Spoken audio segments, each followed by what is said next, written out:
Okay, welcome to the Western Wall Tunnel. My name is Davey, and we are going to spend the next hour and a half together, more or less.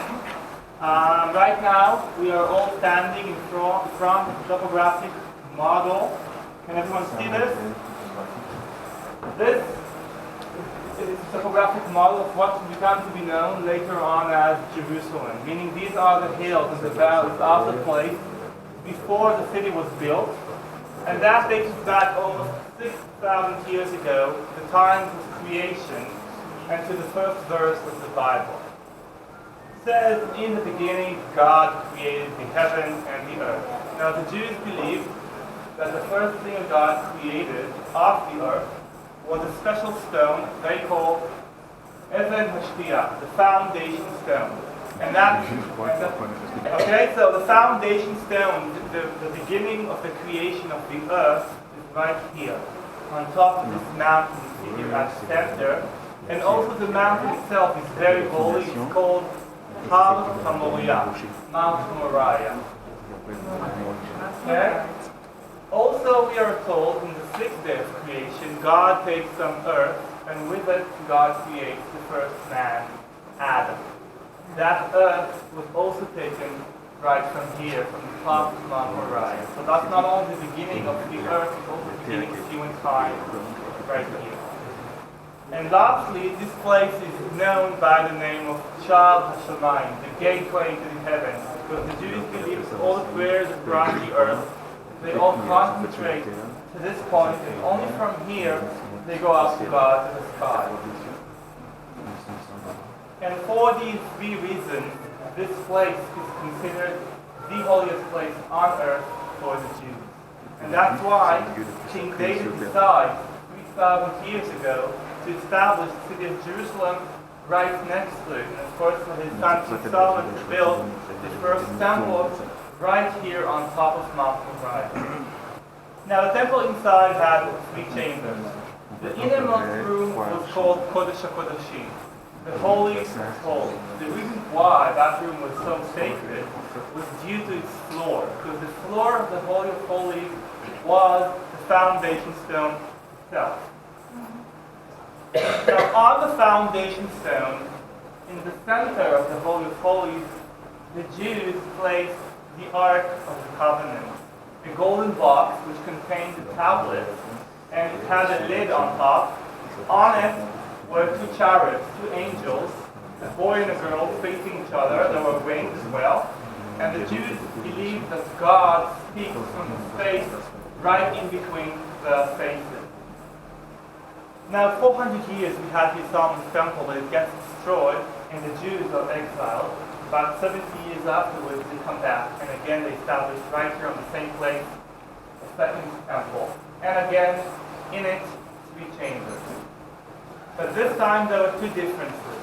One, the temple was a lot smaller and very modest in comparison to the first temple. It is told by the old people of Jerusalem that the inauguration ceremony of the second temple, these old men and women wept and cried because they remembered Solomon's temple, and this new temple was nothing like it.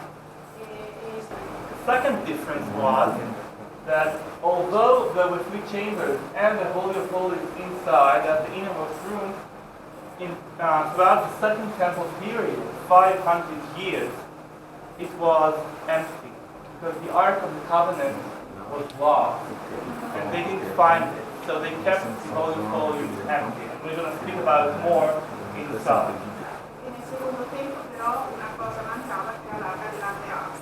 Now, the years passed by, hundreds of years passed by, and we get now to the time of King Herod, the Roman period. Herod was the king of the Jews 2,000 years ago, and he decided that this small and not very impressive temple he had here in his religious capital was not enough. He wanted something bigger. So, he decided to expand and renovate the temple. The problem was that the temple sits on this hilltop. And when you want to expand the monuments, first of all, you have to make sure that you have flat ground. That was not the case here, however, because it's surrounded by these many valleys around, and here we have a hill. That's not very trade. So he had to deal with the topography here. So he first of all took off the head of this hill, the northern hill, and then he brought here tons and tons of dirt and earth, and he filled in all these valleys around with it. Like so, he managed to elevate the surface upwards almost to the level of the summit mountain horizon.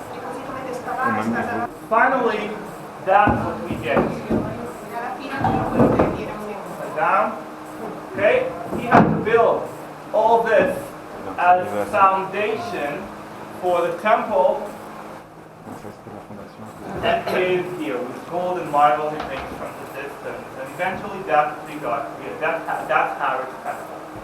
Now when he built this compound of the Temple Mount, it was surrounded by 4 walls. You can see them all around. Each wall gets its name by the direction it faces. So this wall, that's the south, should be the southern wall. And right off this would be the northern wall, right? And this is the eastern wall with the Mount of Olives here. And that's what we all know, the western wall. So the western wall was built only 2,000 years ago by Herod, just as a retaining wall, 1 out of 4 for the compound, the expanded temple. And these 4 walls create this giant, this enormous plaza, 144 hectares. That's 12 soccer stadiums right here. All we had before, I'm reminding you it's important, but this. Okay, for the needs of the temple. Now we have all this, but unfortunately, 80 years passed from this grand enterprise of Herod, and the temple gets destroyed in the year of 70 CE. And for hundreds of years, this place, the Temple Mount, is not in use. The Christians moved the religious center around what we call the Sepulchre Church, and this became a trash site and a den for wild animals for hundreds of years. But when the Arabs conquered Jerusalem, they are shown by a Jew the place of the buried foundation stone. We're still here on the floor, attached, because that's the hilltop, right? But buried under this giant piece of rubble. The Muslims take out all the trash, they reveal the stone, and on it they decide to build a very beautiful monument, which you should all know because it's still there today. And that, of course, is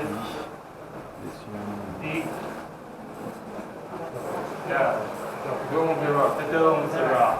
It's not the same, okay? It's not a mistake.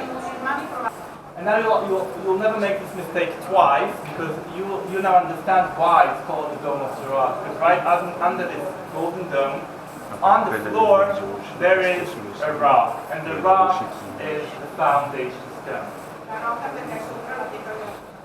25 years later, the Muslims would add another monument on the Temple Mount, attached to the southern wall right here, facing south, because what's on the south? Mecca. And that's the Al-Aqsa Mosque. It also has a dome, a small one, and a gray one. Gray bluish one. Now let's jump forward. 700 years ago, Jerusalem is again conquered by the Muslims. Now why do I say again? Because we had here a short intermission, almost 200 years, of Crusader rule right here in Jerusalem. The Christians came from Europe, they conquered the entire land of Israel, they converted these 2 monuments into churches, okay? But when they were kicked out, the Muslims, first of all, brought back the mosques to the religion, and many have started living right on these hills you see here. And it was quite natural for these Muslims who lived here to come and pray here on the Temple Mount, especially when they were turned back into mosques. But to get from their houses here on these hills to the Temple Mount, they have to cross this difficult valley in between, which is quite deep and precipitous. And imagine what it was for them to go up and down the valley back and forth. So they started building arches, starting 700 years ago, right inside this valley. And on top of these arches, they built houses. And eventually, death begins. Quindi costruirono degli archi e su quegli archi vedevano Today, it's only a part of the Muslim quarter, which extends further around here. And as you can see now, it's almost level with the Temple Mount, making it a lot easier to get from here to here. And also, an extra bonus was that many of these houses are now attached to the Western Wall, almost inside the Temple Mount. Now, when Herod built the Western Wall 2,000 years ago, we say it started here and it ended all the way here, correct? Back then, the Western Wall had a length of almost 500 meters. That's half a kilometer long. Does anyone here use his feet? Okay, so no, we do. So that's 1,750 feet, okay? Now, have you all been to the Western Wall Plaza? Have you seen there 500 meters? You didn't even see half of it, because out of this original length of the wall, what we call today the Western Wall is less than 1/8. It's less than 60 meters, 160 feet. Okay? That is what we call today the Western Wall, the Wailing Wall. That's the plaza right here. And as you can see now, the rest of the wall is still here, it's just buried underground, buried under all the foundations of these houses. And in our tour, we'll go under all these houses, inside the arches, inside the foundations, to see the rest of the buried wall. And if you look up, you'll notice that we're already standing under an arch, which supports a house on top. So we already started our journey underground. Question for you. Why then do Jews pray? I told you this really long explanation, you even heard it in Italian. Why do Jews pray at the Western Wall then? Okay, the Western Wall is the closest wall to the foundation stone to the gateway to the heaven. But as I said, before these houses were built, Jews prayed here because that was the closest point. It was right opposite, 96 meters away, 300 feet. But when the houses were built, the Jews were pushed to the side, and that's what revealed to the outer Western Wall, and that's what Jews prayed specifically here. Now, just to make sure you got it all, we have this visual aid here. Here it is again. Sorry.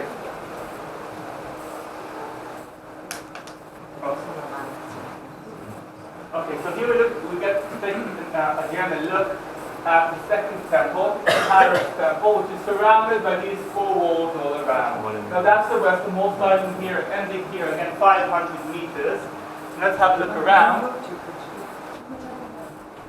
That's the Southern Wall, with two underground entrances, which came out here. That's the Eastern Wall and the main entrance to the temple, and that's the Northern Wall. You can see that the Western Wall and the Northern Wall create in the corner of this fortress, which has four towers, right? This is called the Antonia Fortress. This is the first, today it's identified as the first stations of Via Dolorosa. Some of the Christians believe Jesus was trial by Pilate right here.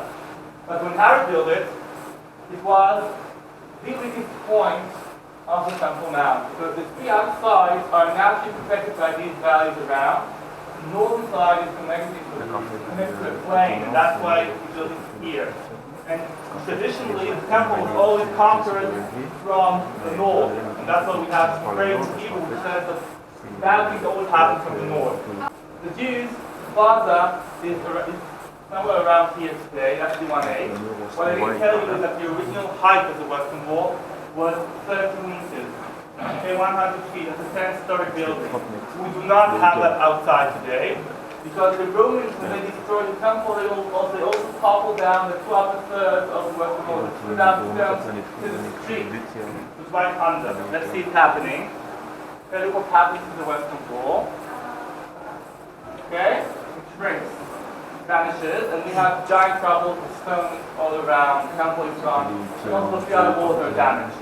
A few hundred years later, the Muslims would conquer Jerusalem, and again, they would change this place. They would turn into the Dome of Sirach, and they would use a lot of these stones. They would also repair a few parts of the Western Wall itself. And in the medieval times, again, arches would be built in the valley and houses on top, and that's what we bury most of the Western Wall underground, leaving exposed today only the plaza of the Western Wall, Okay, that's the 1/8, and that's the 1/3. Okay? The women's section, the men's section, and the rest is buried under the Muslim quarter. We are now standing under these houses. We enter right from here. Standing in this room, we'll go out, walk to this straight path, and then get to the wall, and walk all along with our face smooth. Okay, fine.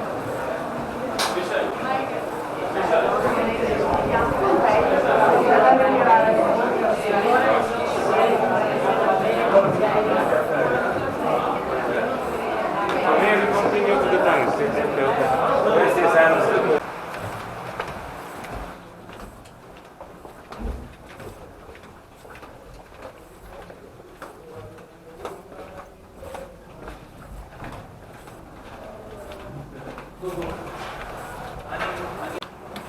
Okay, so we walk now under arches, again 700 years old, built by Muslims. This arch specifically above us is a bit older, it's only 2,000 years old. And it was built by Jews at the times when Jerusalem still had a temple. Now I want you all to commentate to have a look down here, in this window, down here. Here you get to see the street level 2,000 years ago, which was 12 meters, 38 feet under us. That's what people walked back then. Okay, and then walk in here. To understand why all of a sudden we have here an arch, Jewish arch, 2,000 years old, we have to go back to this drawing you see here. Please come inside, guys. In fact, 2,000 years ago, do you remember the hill where we had the hills and the Temple Mount and the valley in between? 2,000 years ago, on the hill, lived the Jewish priests and Levites. So they served at the temple, and that was the closest place for them to get from their houses to the Temple Mount. But also for these priests, it's quite hard going from their houses through the valley to the Temple Mount. And as you can see, that's the valley right here.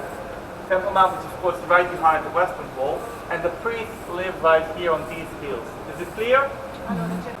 So, to solve that, these priests build a bridge, ponte. Okay. The bridge is composed of two arches, one on top of the other. Right now, we stood under this upper arch, which is this arch. Okay. Questo era il lato di sopra. Standing on the head of the lower arch, because we stood right here, and when we look down the window, we look 10 meters down to the street. Ok, quello che noi abbiamo visto dalla finestrella era la parte inferiore del secondo arco. And it was a series of arches, of course, one after the other, which connected the priest's quarter on the hill and the Temple Mount on the other side with this bridge, and that's where the priests walk, right on top of us. Up there. Okay, now, the Western Wall is right here. These bright stones you see there are the Western Wall. Okay? Allora, questo è il muro ovest che abbiamo visto. And of course, the bridge went that way. Okay? Now, the Jews, when they stand today to pray, they stand up here at the plaza.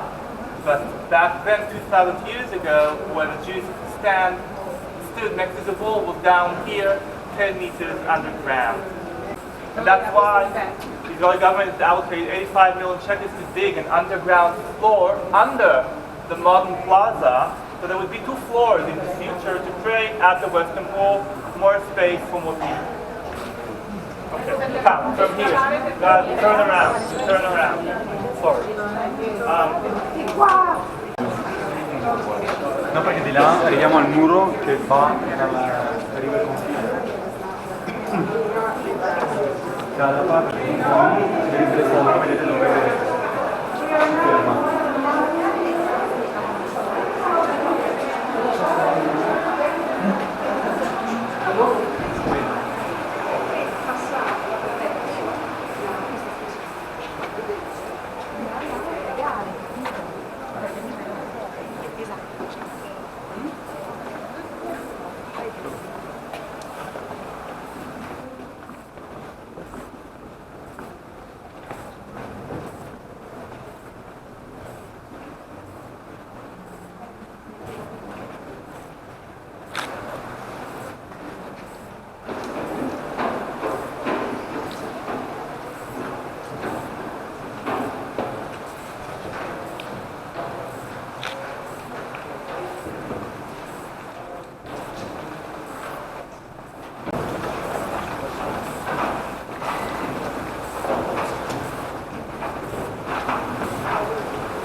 Okay, so first of all, please step further down, those of you who are still standing on the stairs, because I want you all to look up, and you'll notice this giant arch above us. It was built here again 700 years ago by the Muslims.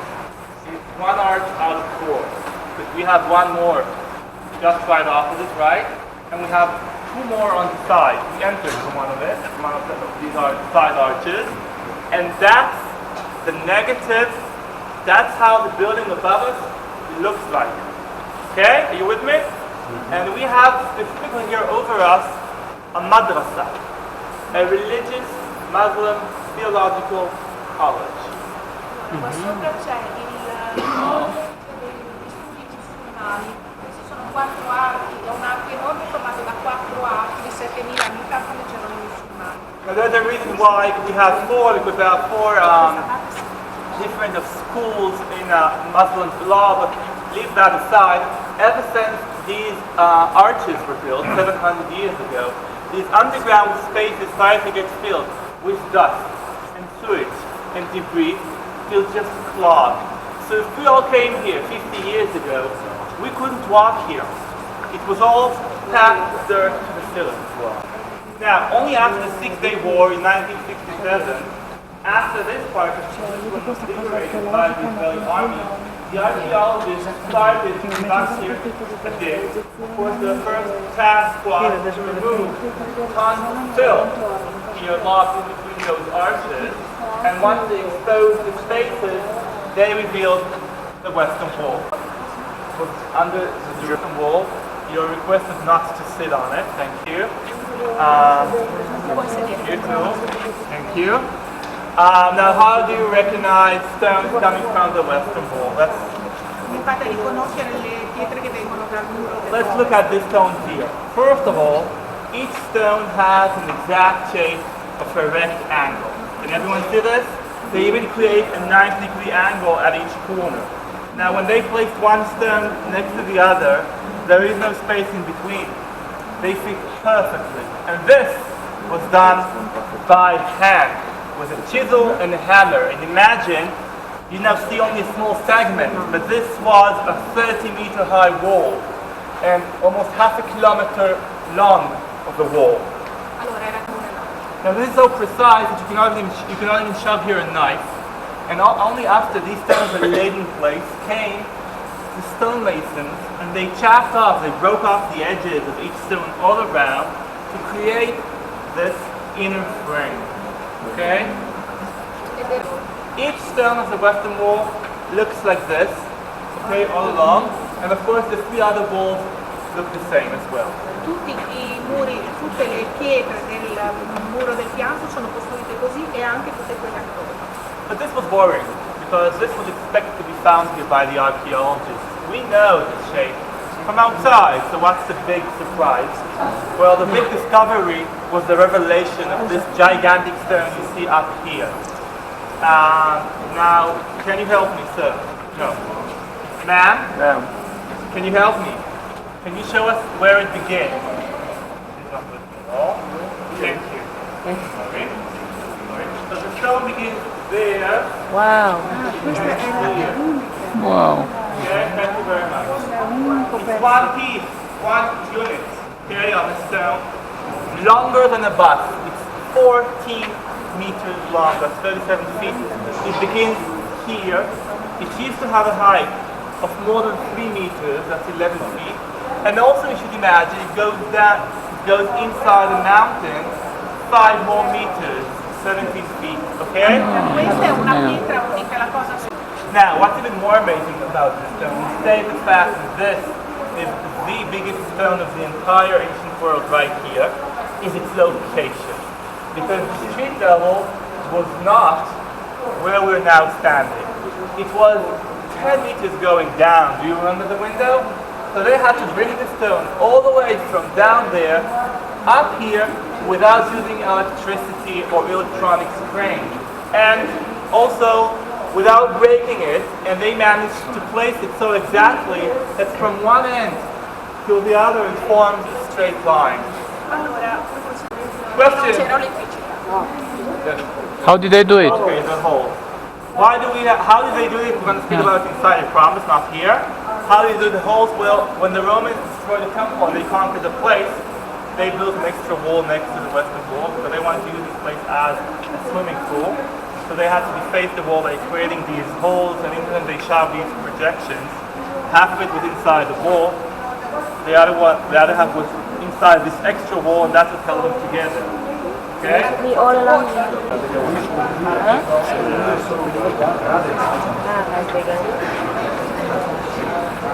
So basically praying to this wall is like praying to the western wall? I mean it's like the same. Okay, one very important detail that I forgot to tell you is that gigantic stone weighs almost 570 tons. Okay, that's the weight of the jumbo airplanes, the big airplanes, one stone. Okay? Now, we're going to have the western wall all along this side. Here is the only place where the western wall stops. It stops there, as you can see, we have a recess inside, and it continues right here, signifying that 2,000 years ago, we used to have an entrance gate right here. Allora lì finisce il muro del fianco e qua comincia l'altro muro, quindi qua significa che c'è un'altra porta. Now the gate started up there, you can see it's ending, but it didn't end where we are now, but again 10 meters down. So it was a gigantic gate, and with it you went up to the Temple Mount on this giant staircase, and after the destruction of the second temple, the Jews decided to establish a synagogue right inside the open space of this gate. C'è una scala da qui che portava al tempio. Quando ci fu la distruzione, gli ebrei pensarono di fare in questa apertura una sinagoga. And since the gate reminded these Jews of the cave, they called it Bet Knesset HaMe'ara, the cave synagogue. And it was a very known place for the Jews who already got to Jerusalem, because this was the closest spot to the foundation stone, the place of the Holy of Holies. Because even now, by standing here, we are 96 meters away from it in a straight line, that's 300 feet. So what happened to the synagogue? How come today it's not occupied? Well, when the Crusaders, we love them that, okay? When the Crusaders conquered Jerusalem in 1099, 900 years ago, they concentrated all the Jews of Jerusalem inside this synagogue, and there they burned them with fire along with the synagogue. And then the Crusaders blocked the entrance. Okay, and that's why even today it's still blocked. And they turned the other side, the space of the cave of the synagogue, they turned it into a water cistern for their drinking purposes, because they lived up on top of the Temple Mount. 200 years, Jews were not allowed to live in Jerusalem, but when they came back, not only the sacred synagogue was burnt and blocked, even the sealed gate of the synagogue was buried underground, because by the time that the Jews returned, this place was buried under the arches that were built on top of us, and the entire city moved a few notches up. So no one knew what happened to this cave synagogue. It became a mystery, a riddle. And only then, out of lack of choice, they started praying at the plaza we all know today. Because all these spaces, all these parts of the Western Wall were just underground. And that was the only exposed part where you can still see and touch the Western Wall. Now, Dove c'era la sinagoga. we said that the excavation started here in 69, 2 years after the war. And in 81, 69. In 81, the excavators reached this point. As you can see, it took them a lot of time because they had a lot of dirt to get rid of. And Rabbi Getz, the rabbi in charge of the Western Wall and of this excavation, was highly thrilled when he got here, because he knew he managed to solve that ancient conundrum, that ancient riddle. He found a cloth, the cave synagogue, or at least what was left of it, right here, its entrance, its blocked entrance. And one of his actions here was to establish a synagogue right on the same place. But since you do not see a synagogue here inside, you should understand it's not really there, but rather it's above us, because these glasses are the floor of the synagogue, and just behind you can notice stairs with a long door, and that's the entrance. Now, the synagogue is called the Rabbi Getz Synagogue, and it's the closest synagogue in the world today, a privilege Jews were deprived of for hundreds of years.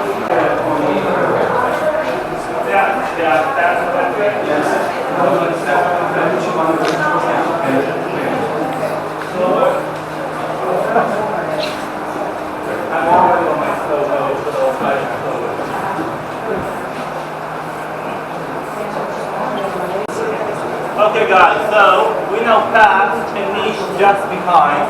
That niche today is identified as a place right opposite to the Holy of Holies, and during the day you'll always see the people praying, women to be more exact, and there are prayer books as well there.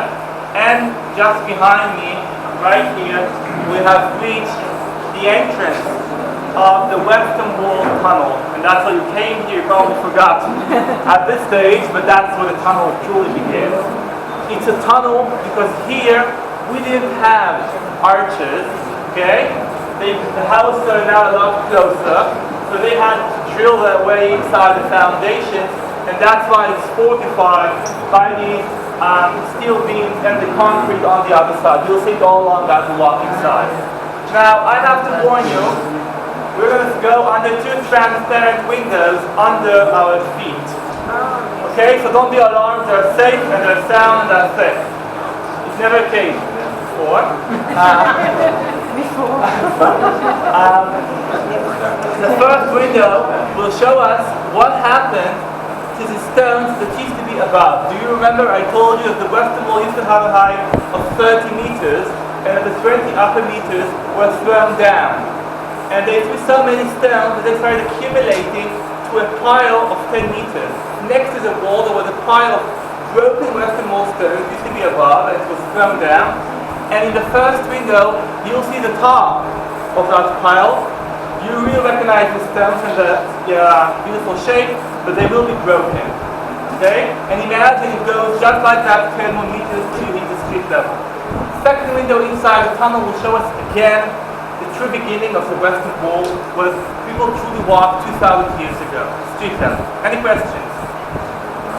Okay. Yeah.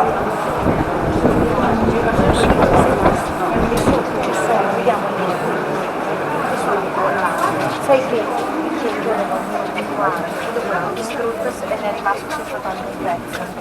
Adesso noi passiamo sopra e queste pietre che sono cadute giù e si sono distrutte. Sono sopra. Quelle cadenti, no, un vicino quello che non vediamo, quello che è rimasto. Era molto diverso, non sono tutte le pietre.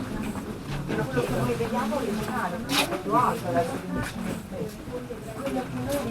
Guarda che mi si è sbagliato molto nella testa, Guarda che bello.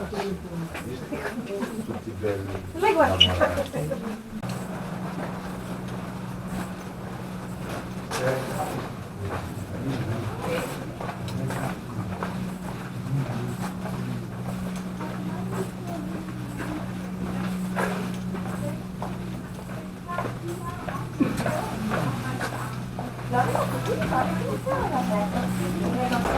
Photography, not a plane, so at some point it was higher, at some point it was quite short, because there was a Dipende da hill. dove era collocato perché non era un piano. So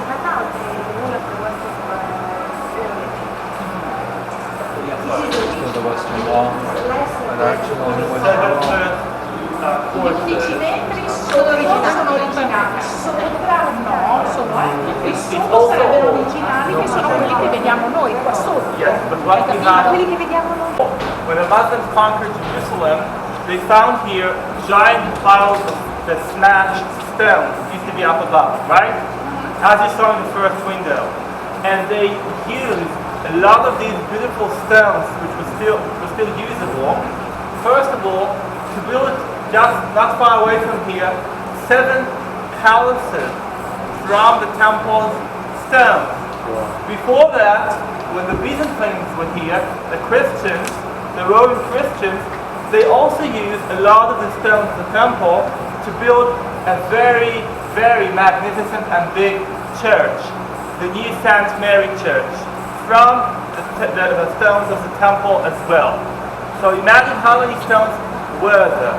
And since also they were now using the Temple Mount compound, they had to repair the damage that the Romans inflicted on the 4 walls, because it was not nice and straight as it was before. It was ruined, even though the lower third survived. So the Muslims also repaired the wall. They took those broken stones that were here and they put them all the way back up. And that's why when you go outside today to the Western Wall Plaza, for example, you will see that the 7 first courses, 7 first lines are original. They have the same characteristics which I pointed out before. They're straight, they have an inner framing between, no space in between the stones, etc., etc. But what's above the 7 first courses is different, because these stones were put there 1300 years ago, just after the Arab conquest, and these upper stones are also Herodian stones, which were pushed down and then brought all the way up again. Now, specifically here, we're now standing on the original street. Okay, these tiles, these pavement stones, are 2,000 years old, right here. We said that there was a street running along the Western Wall. There it is. Now this is the Western Wall still, and you can still recognize its shape, right? And of course just behind would be the temple. And on the other side, you can notice here these 2 columns. Can you see them? Now, the street was of course open to the sky, and this wall did not exist, only the columns. And in fact, the entire side of the street was dotted with these columns, one after the other, in a constant rhythm, all along till the beginning. And in between 2 columns, just from behind, there was a store, a shop. So there was a shopping avenue on this side of the street, half a kilometer long. And that's quite odd. How come these observant Jews allowed having a mall, a very big wall, so close to the temple? Capitalism was not invented yet, right? Any ideas? What were they selling? And they weren't selling here things that you can buy on eBay or at Bloomingdale's, okay? They sold here things which served the pilgrims, because back then there were 3 million Jews living here in the land of Israel, but 7 other million Jews living abroad. And those who could afford it, which was quite a journey coming here on the 3 high holidays, Passover, Pentecost, and Tabernacles, after they went through such a long journey, let's say from Baghdad, riding a camel or a donkey through the desert, first of all they had to eat and drink something, right? Kosher, of course. Where do you buy that if not here? And if you came from Rome at the time, you did not pack a cow with you in the suitcase, and you had to sacrifice because that's why you came here. So here they also sold the kosher animals for the sacrifices. And lastly, if you're already gone to the temple, probably you would want to donate some money for it. Okay, even a small amount if you were poor, but you would want to contribute to God's temple. 1 second. You could not do that with the coins that you brought all the way back from home.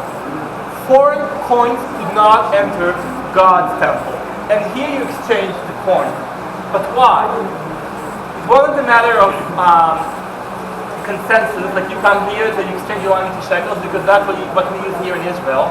Back then the coins were made of metal. They could have melted the gold, the copper, the silver, and use it. So why do you have to exchange it? What was on the coins? They couldn't stand images, right? And I reminded you the 2nd commandment, thou shalt not make an image or a picture of the idols, etc., etc. So that's where you exchange the coins. You got your shekel, and how do you think that they decorated them if pictures were out of the picture? Glory mountains. You don't Menorah. have to go to the museum for that. Just take out the coins Israel uses today. They look the same. And also, no faces on the modern day Israeli coins for the very same reason.